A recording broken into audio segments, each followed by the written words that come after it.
name is David Melton. I live at 2081 West McIntosh Road, Kirkland, Georgia.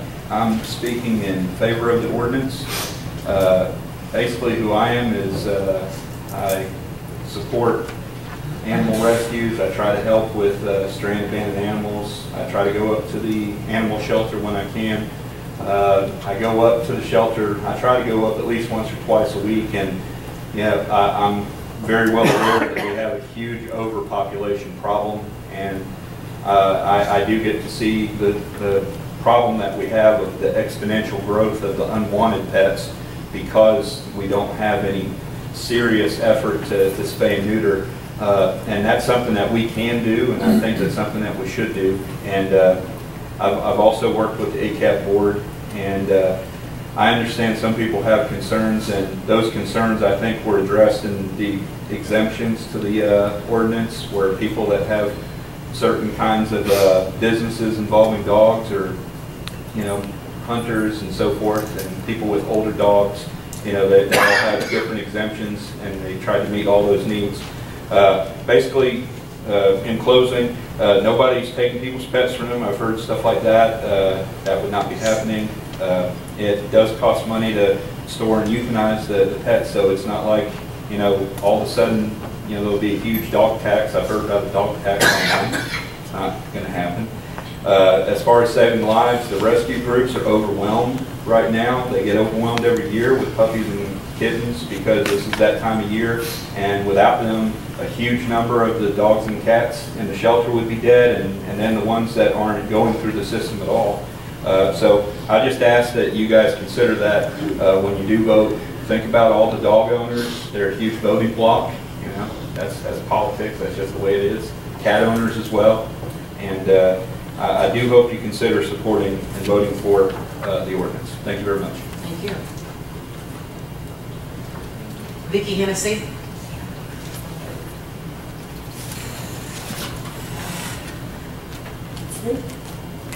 Name and address, please. Vicki Hennessy, 208 Seminary Ridge. Good evening. Our ACAB board had presented an ordinance of sterilization a few months back to our county commissioners for consideration, and as chairman of the board and also a Georgia Department of Ag License Rescue, a nonprofit animal welfare organization who works daily in the animal shelters and with the plight of unwanted stray animals, I agree with and totally support this ordinance. And here's one of the reasons why. The population of dogs and cats in the United States currently exceeds the capacity of our society to care and provide homes for them as companion animals. As a result, 3.7 million pets are being euthanized annually in the United States. 3.7 million healthy, highly adoptable. Many are purebreds, one being euthanized every 3 seconds. 350,000 are in Georgia alone. That means that we, Georgia, are responsible for 11% of the 3.7 million animals that are being euthanized in Georgia. 62% born or killed as there are not enough homes for them. Why are we allowing them to continue to breed? Those not collected and adopted to meet a worse fate only to fall victims to trauma, dogfights, starvation, and disease. We want to work together to build up community support, not only to overcome this pet overpopulation problem, but to educate the people, okay, about sterilization laws, responsible pet ownership, and resources that are readily available, such as a low cost and also free spaying and neutering TNR grants for our community cats. We know that just a mandatory sterilization law will not work alone, but that the factors listed above together, we can accomplish this. We want to enlist volunteers to help with the underserved low-income families that this affects most through various grants and programs that we have been researching and that are going to be made readily available to us if this ordinance is passed. Free-roaming, unaltered animals must be spayed and neutered as they are the main contributors to the continual, perpetual pet overpopulation problem here in Griffin-Spalding County. They are also adding to the never-ending excessive animal control expenses surrounding the collection, housing, caring, and euthanization of very healthy animals who do not have a choice but to be born and then to die.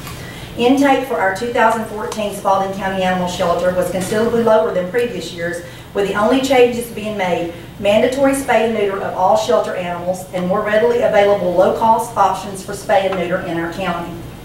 Responsible pet owners should not have a problem with this ordinance, as it will not cost you any more than you already pay to keep your pet healthy and well cared for.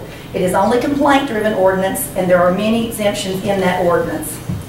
The overall idea is to cut down on the mass overpopulation of animals and curtail expenses and the resources being used on unwanted animals, and turn around and reroute those expenses and resources into education and low-income assistance for spay and neuter. In closing, it's time for action. Breeding dogs and cats, allowing animals to breed with no choice, only to die of abandonment, starvation, and inhumane deaths and possible euthanasia is so morally wrong, and we must be their voice. Thank you. Thank you, Vicki. Misty Melton. Please state your name and address. My name is Misty Melton, and my address is 2081 West McIntosh Road. And I'm here to speak to you today in favor of this ordinance. Currently, my husband David and I work with Vicki. We are currently housing 5 puppies that were thrown out on a road that no one wanted. We took them in, and we are caring for them, and it could have been prevented had their mother been, spayed or neutered. The father as well. We work each and every day. Vicki, I don't know if any of you guys heard her, but she went today and took 12 cats and had them spayed. So they won't continue to have the cat, kittens, and we saved those lives, thankfully, today. I mean, every day, David and I see more and more animals that we're not able to save. It's very heartbreaking. This will in turn help with the cost, that is encountered by the taxpayers for the, like they said, storing and euthanizing these animals that are not wanted and that are not able to be adopted. I just would hope that you all would consider these animals that we see every day, that we, try to help as much as possible. Thank you. Thank you. Chuck Cochran.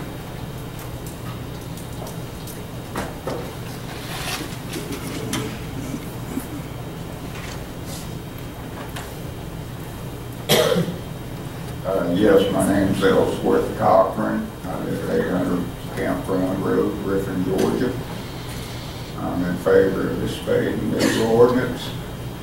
I live on one of the dumping grounds, many dumping grounds in this county. At one time, my brother-in-law had 40 cats, in which he never wanted one. He got them all fixed, spayed and neutered, keeps them up on his shops. I have numerous animals myself that I did not solicit or want. They showed up as kittens in good condition. I have spayed and neutered every one of them. I've had to fence in my property to protect my mother and my animals from uncontrolled dogs coming in, turning on my mother and turning on me and hurting my animals. I know that this spade and neuter ordinance will not fix the problem, but it will be a start. I also work with the Humane Society. I foster and I volunteer. At any given time, last year, the year before, you could find people in the parking lots giving kittens away. The ones they didn't give away, they would throw away. People come to me every day and they ask me to take in animals. Well, I can only take in so many. They think that the animal shelter should take care of unwanted litters. The bottom line is people have only got so many friends that they can give animals to. And after that, they have to get rid of them. You talk to people politely about spade and neuter, low-cost spade and neuter, they don't believe in it. One woman I talked to after the 3rd litter, she says, well, I'm going to get rid of the mama cat. I'm going to keep this kitten. If there anybody in this room can tell me any sense in that, I'd like to see it. Animals have a right to live. They have a right to be treated as animals in a good way. So So I'm 100% in favor of the spade and neuter ordinance.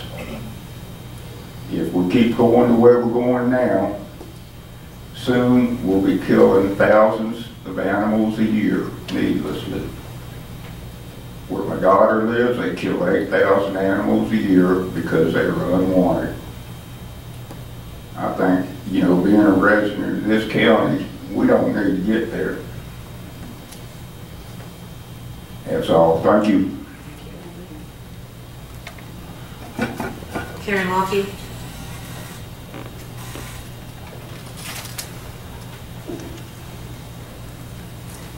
I'm Dr. Karen Locke, 403 Maddox Road, Griffin, Georgia. I'm here to speak in favor of this ordinance. I work with a few rescues. We pull out of Griffin, Jasper County, Thomaston, Pike, and wherever we get calls from. We are on average saving about 600 dogs a year, and we're overwhelmed. I just got a call this morning from a lady who's overwhelmed. Some dogs showed up on her property a few years ago after the tornadoes over in West Griffin. She fed them, and now animal control won't take them off her hands. The lady's overwhelmed and she's mentally unstable. She now has approximately 20 puppies on the property and about 15 adult dogs. And so it's only going to get worse, and she needs help. And the only way she's going to get help is if we have an organized process on hand to do that for people. I just saved a small 10-pound rat terrier about 3 weeks ago. Somebody found her crawled up underneath their shed. She was pregnant with a lab-sized puppy.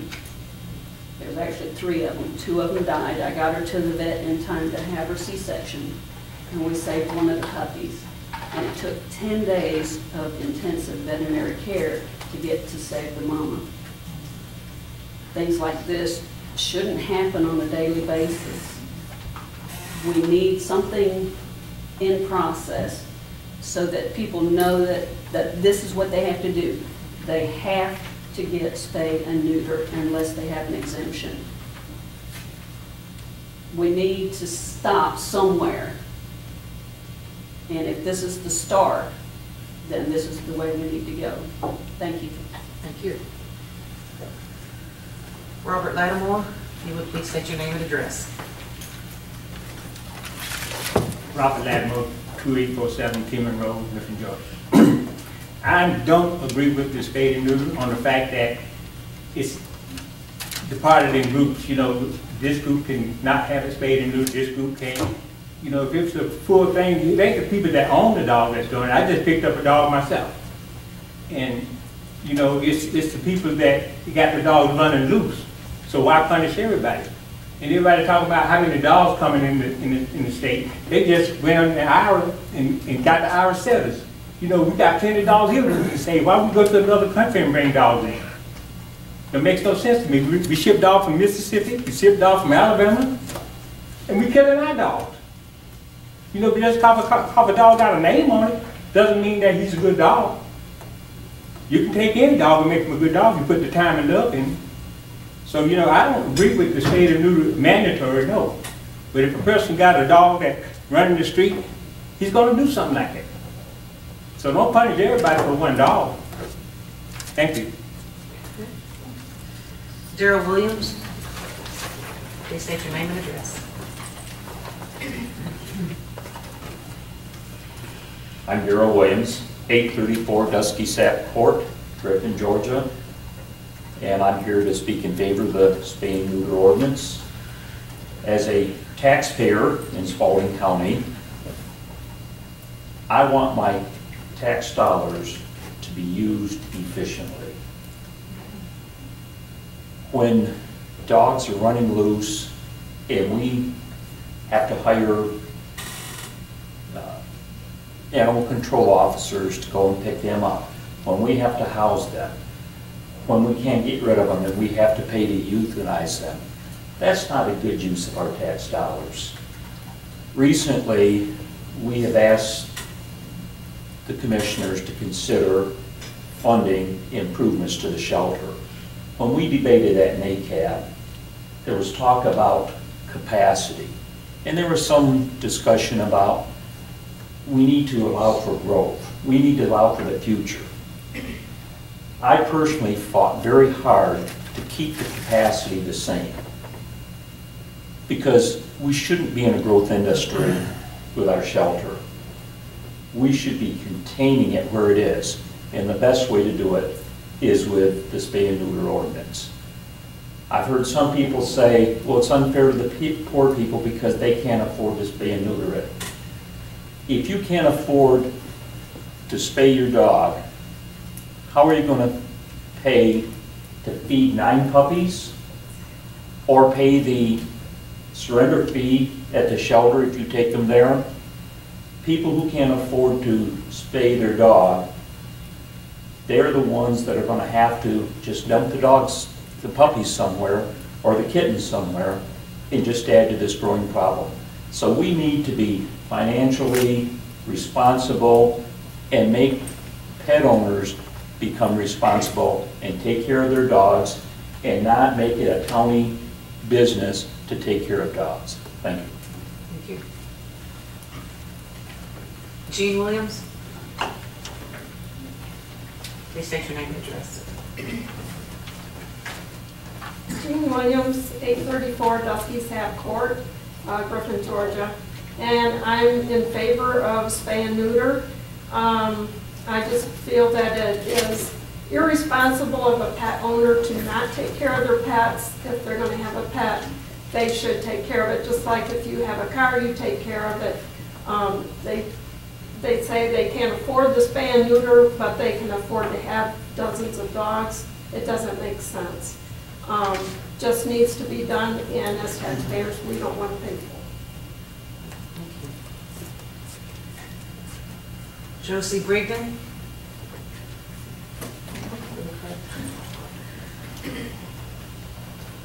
Please state your name and address. Actually, my writing was apparently not very good at Susie. Oh, I'm sorry. You can call me Josie. My address is 429 Tallulah Drive. I really support the ordinance, and it's short and sweet. I think it's morally abhorrent that in this day and age we are spending lots of money to house and then euthanize dogs that never should have been born in the first place. I think it's a matter of owner education. I think it's a terrible expense to the county, and I think it's an ordinance that we should pass. Thank you. Kay Stepler.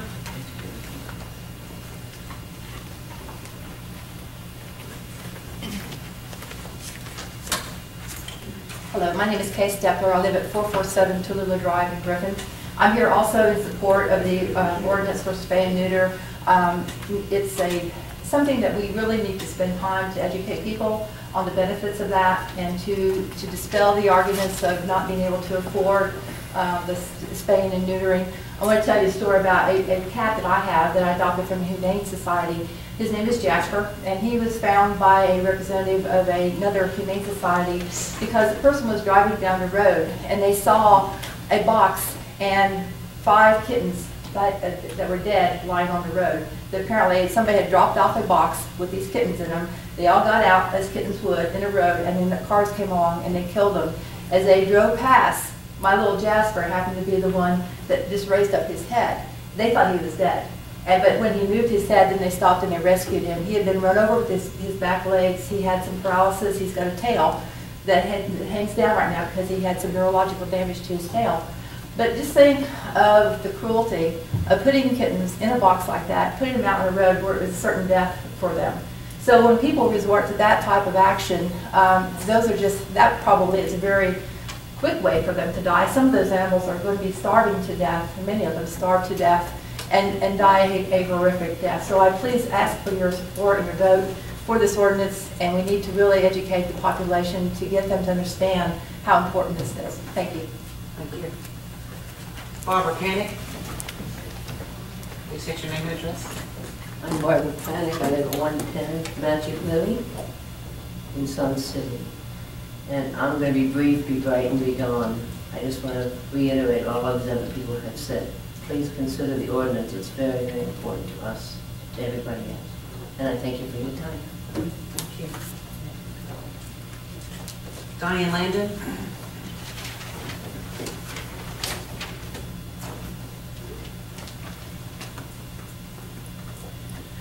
My name is Diane Landon, and I live at 126 Begonia Court, Griffin.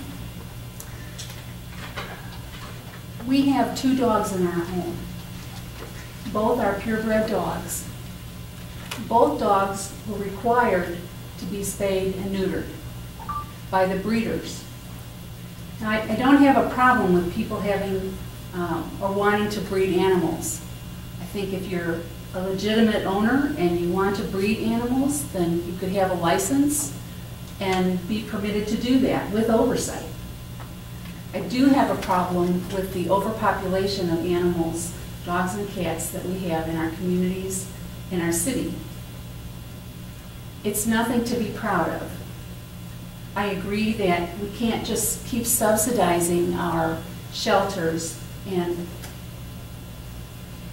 allowing people to give of themselves, their own finances, and oftentimes heartbreak when they can't rescue or save an animal.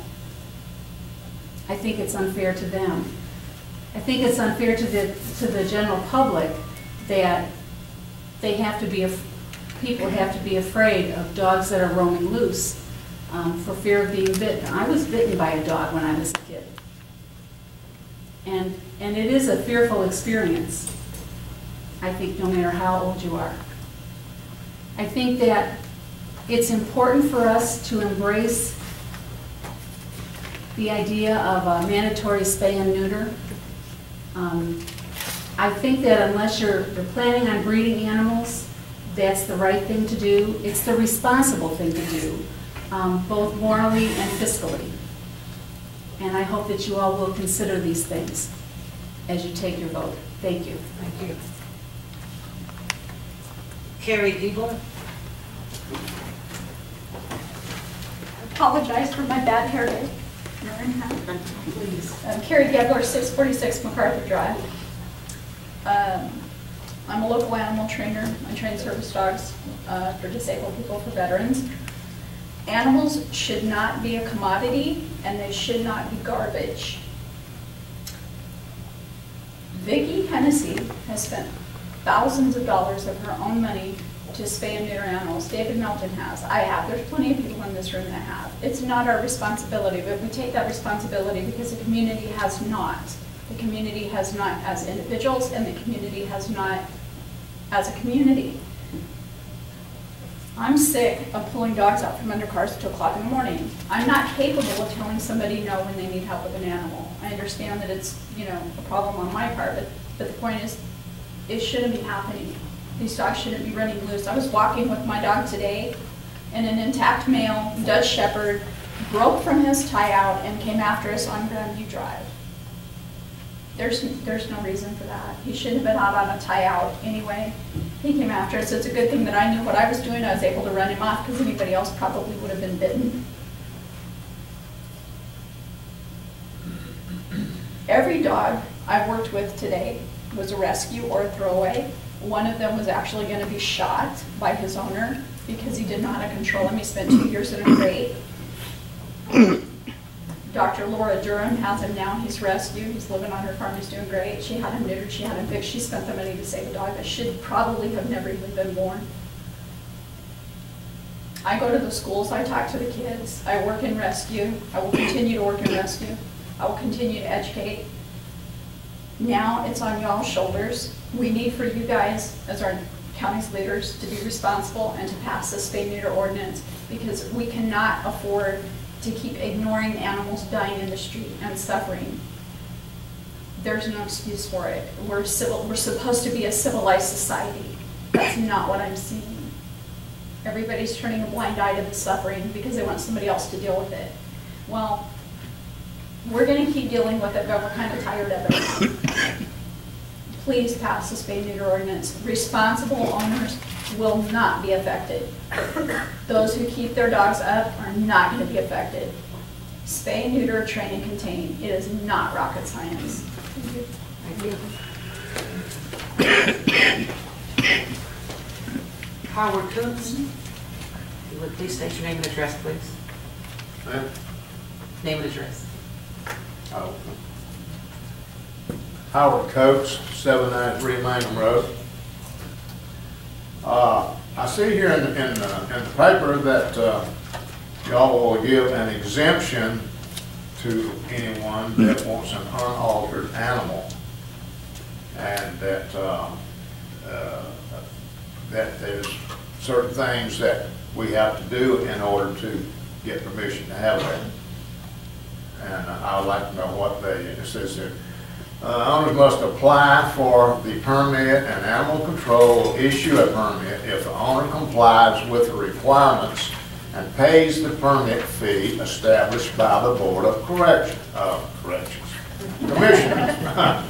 A certificate will be issued identifying an animal as a permitted unaltered animal and must be made available for inspection at all times. Owners who apply for an unaltered animal permit must provide proof of rabies vaccination of the animal prior to the issuance of the permit, and the unaltered animal permit will be valid for the same term as the rabies vaccination. An unaltered animal tag will be provided for those permitted, and the owner of the unaltered animal is required to ensure that the unaltered animal tag is securely fastened to the animal's collar or harness at all times.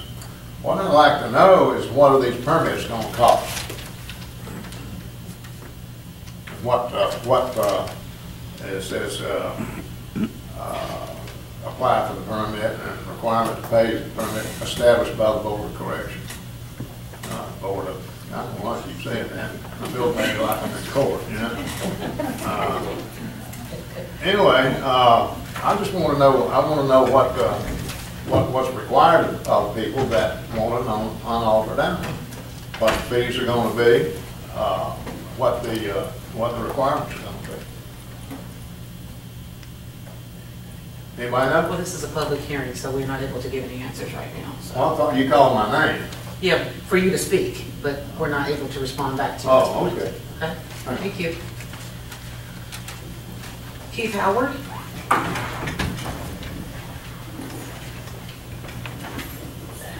Please state your name and address, please. Keith Howard, 76 Ballin Road.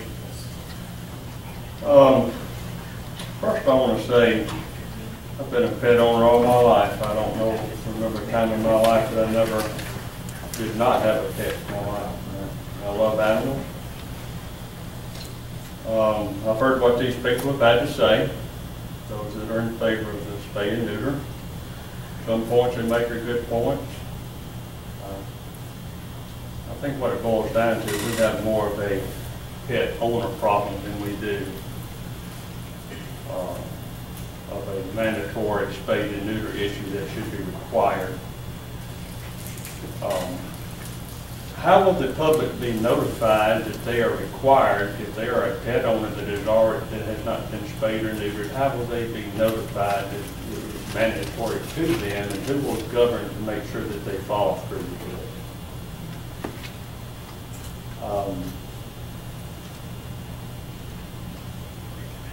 I have contributed to pet rescues. I am 100% against what the pet owners who abandon animals. That is wrong. They should be held accountable. I applaud these people who want to step up to the plate and take it upon themselves, put their own hard-earned money and the love into it. But I think we need to address the owners of the pets more than anything.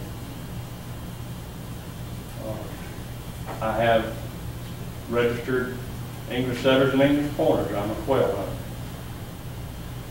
My dogs are bedded. They have all their rabies, everything that they need. They have housing. They're sheltered. They're loved.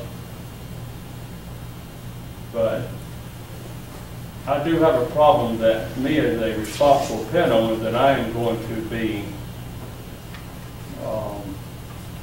don't want to use the term penalized, because I'm doing what I'm supposed to do. And I've done it all my life.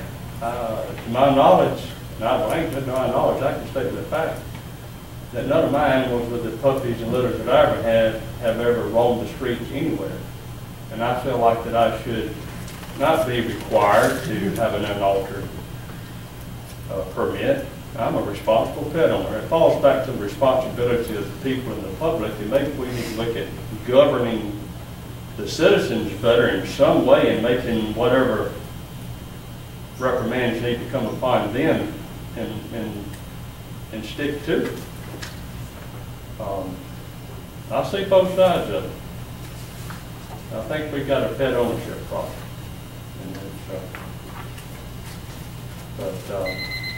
Thank you for your time. Thank you so much.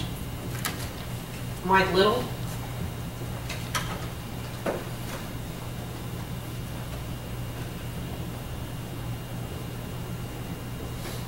Please state your name and address, please, sir. I am Mike Little, 591 Smoke Road. Pretty much Keith just summed up pretty much the way I feel about the situation. I feel like we've been responsible dog owners for being penalized for what other folks are doing. You know, I've got hounds and I've had them all my life, and it's pretty much all I do. I don't golf or I don't do sports. I do nothing. That's pretty much all I've ever wanted to do since I was a kid. My grandpa was pretty much the same way, and I mean, I understand there's a problem with dogs being strays in that situation, and I despise that kind of situation. I've got 2 strays in my house right now that I love. Well, they are mine, and I don't agree with the situation of penalizing folks like myself and Keith and lots of others here that take good care of their dogs, we vet them, take care of them. They're perfect health, you know. I raise a litter of puppies a year to train. I study genetics, and I try to raise and train better dogs every year. And so far that's kind of happened. And we're getting better and better. We won the national championship the last 2 years, and my partner has. And so I mean, it's I don't know. It's just a bad thing, I think, that imposes these fees on people that do what they're supposed to do. It seems like it's getting more and more this way in this world, that folks are telling us what to eat and what to drink. I take care of our dogs. I got property in the country I bought for this purpose for my later years, which are now to fence in and train dogs at my home.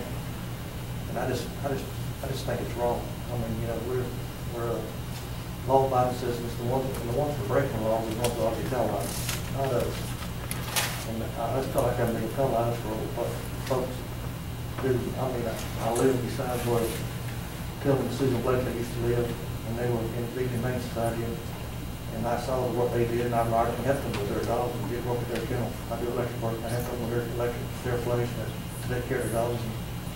And I'd be willing to do that to you Saturday. I'd have to sound very electric, but it's like I said, I saw what happened there. People dumping off dogs, it's a terrible thing. I know there's a problem. I don't know the answer to all that, other than just, you know, enforce the leash laws and make the folks that offend pay the price. And I'll be glad to help someone if I can on the stray. You know, there again, I don't have the answer to the situation, but that's just the way I feel about it. Thank you. Thank you. Kenneth E. Hayes. Please, sir, state your name and address, please. My name is Kenneth Hayes, 77 Valley Hill Road, Griffin, Georgia. And I have registered AKC Beagles, they championship bloodlines, and I've had them since 1980. And I don't just raise puppies and throw them out there on the street. There's never been one of my puppies anywhere on the street. The county's never ever picked one up. They all have their own pens. They're well taken care of. We run them in field trials, different competitions. And I just think y'all need to make some consideration for the people that has hunting dogs, that takes care of them and don't put them out there on the street. That's all I got to say. Thank you. Thank you. Last person on the list is George Cochran.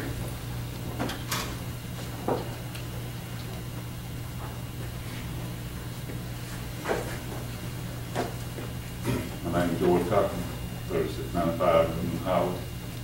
I raised beagles. Hey, Mr. Willis, the county got one of my dogs one time, called the store and pulled a pin up and got out. And that's been 35 years. They picked up one of my dogs. That's only about, they kept it less than 2 hours. I sell breed dogs, but when I do, the puppies are already called for. And this, as I put on social media today, this is a tax to responsible dog owners. And when you put this tax out there, the irresponsible dog owners is going to dump these dogs everywhere again. And, you know, we shouldn't be taxed for that. We taxed on enough stuff here in Sparta County, and at a higher tax rate in Sparta County. I mean, enough is enough. That's all I got to say. Thank you all so much for your comments. I'd like to entertain a motion. I'll make a motion to adjourn.